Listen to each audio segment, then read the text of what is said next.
So I took a sine wave here.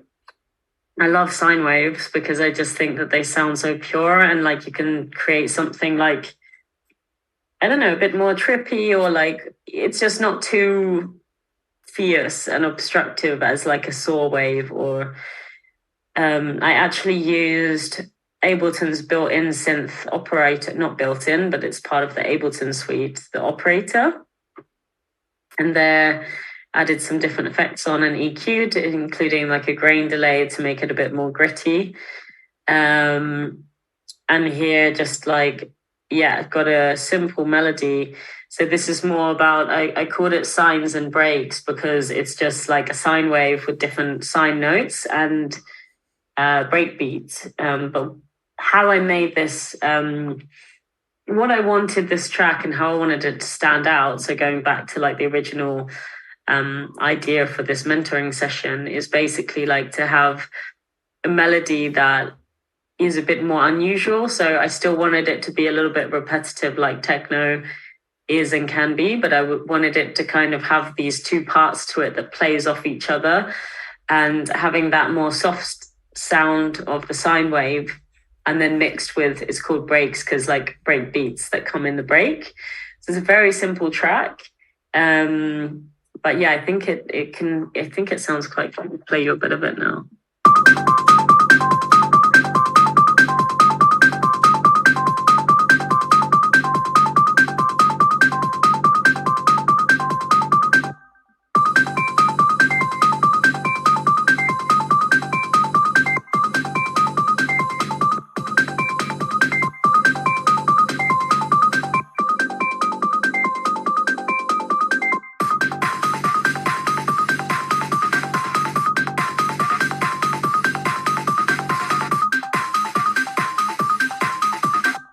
So I like the breakbeat part. It's cool. It kind of it comes in a bit late in the track. The breakbeat section.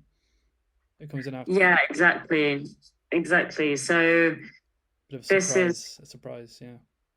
Yeah. So this is one part of the synth. It's really high, and it's got the lower part here. Very simple, yeah. Really simple. And that's from the Rolling Cloud, or is that from a different? No, this is just from operator. So Ableton's built in. Gotcha. Yeah. It's really easy, and here's simple because you have the 4 oscillators, and you can just affect the stock sounds are very underrated. Yeah, it sounds great. Yeah, why not? I think it's important to be able to make music with anything really. And then it's got a rising pad here. I will always like use rising pads in my tracks to add like different layers of texture, and to kind of like lead up into a break and create that tension. And then the second part of the synth line is, let me just look for that.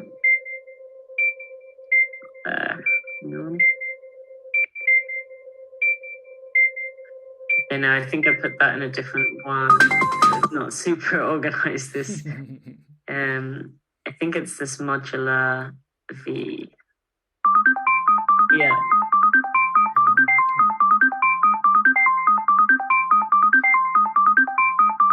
So I'm doing something a little bit more complex here. I can still obviously share it, but my friend showed me this amazing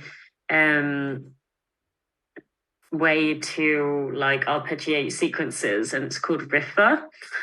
So what I've done here is I've got Riffer open, and this is creating my melody. But this is sending to the modular V3 here, an Arturia synth. So it's actually a modular synth, but I would say I'm not into hardware modular yet, but it's my way of kind of getting into the modular world.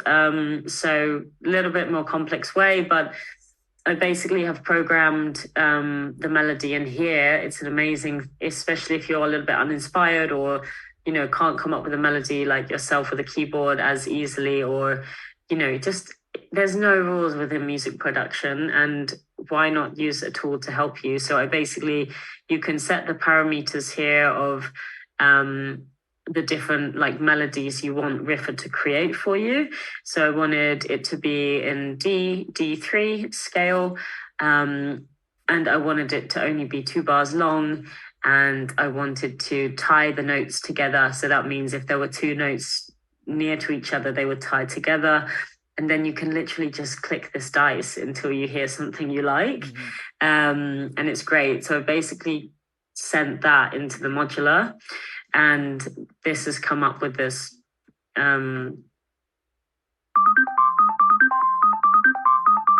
so from there, there's so many parameters in here that I can change. I'm just going to get it so it only shows this one. Yeah, and so that's kind of what I've done.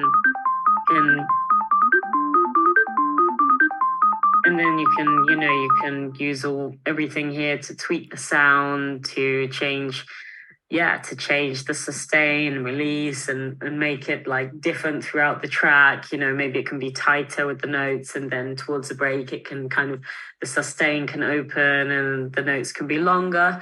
So I'm usually using things like Riffa if I'm not feeling super inspired, to be honest, because it always helps me to come to a different like solution. And here I liked how complex that synth line was. And then when I combine it with this simple notes here,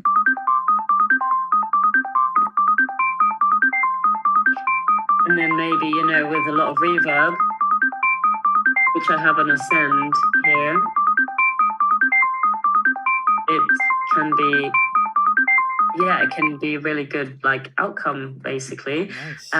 But like how I would keep this unique, is just basically the way that the 2 synths interact, trying to use a melody that doesn't sound like other people's, but using signature drums.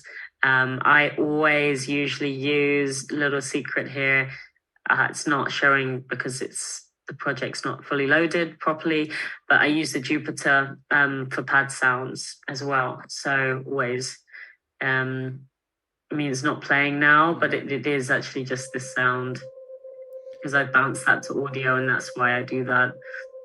So when you bounce to audio, is that a way to commit to the project more and not like change things like all the time and change MIDI notes and stuff, and just so like it's done? Yeah, definitely. So firstly, it's to help with your kind of indecisiveness. And secondly, it's also because literally, as you see now, this has done that where it's lost my Jupiter synth. Because, memberships expire, and then sometimes you rejoin some sort of synth, and for some reason it hasn't redetected it. So I would always recommend to bounce the audio right away. Nice. Yeah, to keep it flow. Just on building your tension there. So do you just take things out and let things sort of kind of grow in the breakdown, then you just take things away when it kind of drops back in again? Yeah, well, actually, I think this part was meant to be silenced, but this one is more of a simple stripped back track. It's not like my usual Drumcode-esque style. It's more like a bit more serious techno, so with a shorter break and a more simple break. And usually the formula is more take a few elements away and then just bring them back in, instead of having like a big fancy build up. Yeah. So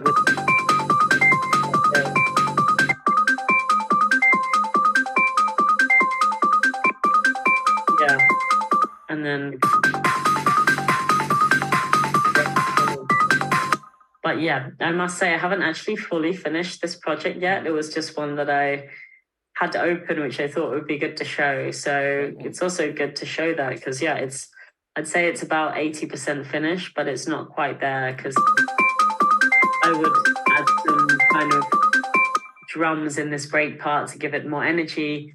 I like the fact of like bringing another element in after the break, so it's a bit more like of a surprise and mixes things up.